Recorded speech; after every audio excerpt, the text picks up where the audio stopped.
नमस्कार, जय जगन्नाथ दोस्तों। आप सबको नर्सिंग स्टडी वीडियोस के चैनल पे स्वागत करती हूँ मैं। ठीक है, तो दोस्तों आज हम बात करेंगे फिजिकल एग्जामिनेशन के बारे में, जो कि बीएससी नर्सिंग और जीएनएम फर्स्ट ईयर का एक बहुत इम्पोर्टेंट टॉपिक है। और हेल्थ असेसमेंट के जो पार्ट है उसका ये एक बहुत इम्पोर्टेंट कंपोनेंट है। नर्सिंग में स्टूडेंट लोग फर्स्ट ईयर से लेकर मतलब थ्रू आउट ईयर और उसके बाद भी, क्योंकि एमएससी में सब में ये जो फिजिकल एग्जामिनेशन है ये बहुत काम में आता है।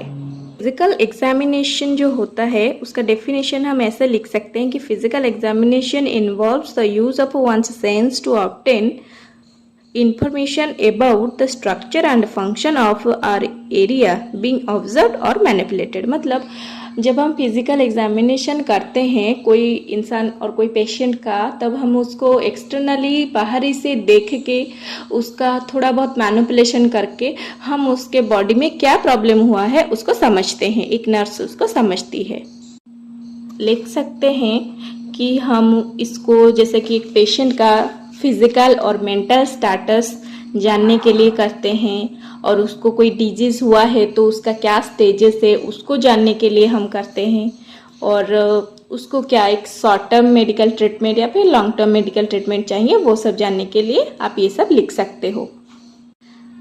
इसका पर्पस क्या होता है, क्यों हम फिजिकल एग्जामिनेशन करते हैं, आप लिख सकते हैं। ठीक है, तो उसके बाद हम कुछ टेक्निक्स यूज करते हैं जिसके थ्रू फिजिकल एग्जामिनेशन करते हैं। फर्स्ट होता है इंस्पेक्शन।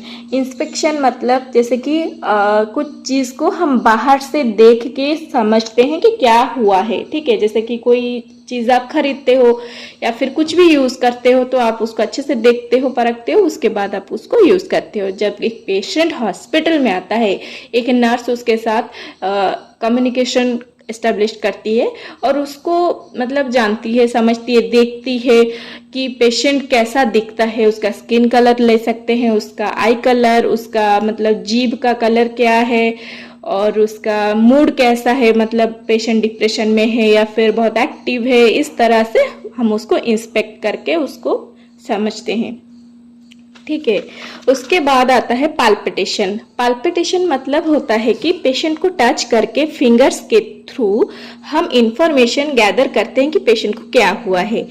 ठीक है, जैसे कि पेशेंट का कुछ बॉडी में अगर जैसे कि हम नर्व से उसका पल्सेस चेक करते हैं, और पेशेंट का बॉडी का टेम्परेचर, जैसे कि उसको मतलब हीट है या फिर कूल है, या ये सब हम चेक करते हैं, पाल्पेट करते हैं। उसका अगर बॉडी में कोई मासेस है, लम्स है, या फिर क्या कंसिस्टेंसी, क्या पोजीशन है, स्वेलिंग है, ये सब हम पता करते हैं। ठीक है, परकशन क्या होता है कि हम पेशेंट के बॉडी को हमारे फिंगर से टैप करते हैं और उससे जो साउंड निकलता है उससे हम पता करते हैं कि क्या एक्चुअली, अगर कोई स्वेलिंग है उसका साउंड अलग आता है, पेट में अगर गैस हो जाता है तो उसका साउंड अलग आता है। तो इस तरह से हम परकशन से पता करते हैं कि कौन सा डिग्री से ये सब मतलब हुआ है, जो भी प्रॉब्लम है। ठीक है, उसके बाद आता है ऑस्कल्टेशन।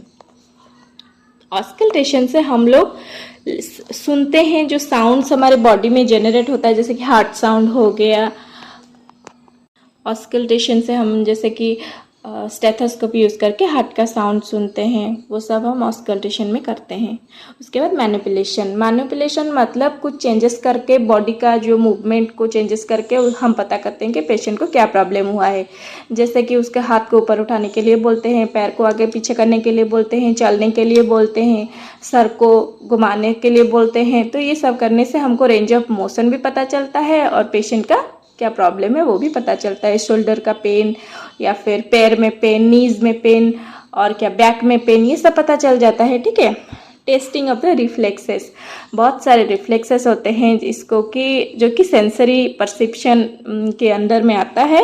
और जैसे कि हम लोग कुछ एक्सटर्नली स्टिमुली देते हैं, मतलब कि कुछ जैसे कि हमारा परकशन हैमर होता है, उससे पेशेंट का नी को हम टैप करते हैं, तो उससे पेशेंट का जो पैर है वो आगे पीछे थोड़ा सा होता है। ये मतलब उसके बाद आता है जनरल एग्जामिनेशन, जो कि हेड टू टो एग्जामिनेशन होता है।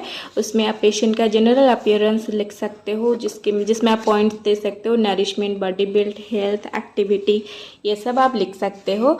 और मैं आपके साथ शेयर कर दूंगी जो कि उसका फॉर्मेट है, आप उसके हिसाब से लिख सकते हैं, ठीक है।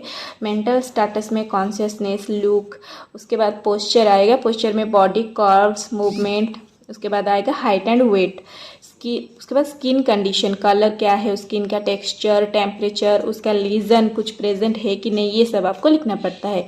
फिर हेड एंड फेस, हेड में आप उसका shape of the skull, fontanelles, अगर छोटा बच्चा है उसका लिखेंगे, स्कल, फेस, ये सब आप लिखेंगे। आईज में eyebrows, eye lashes, eye lids, eye ball, conjunctiva, sclera, cornea, iris, pupils, lens, fundus, vision, ये सब लिख सकते हैं।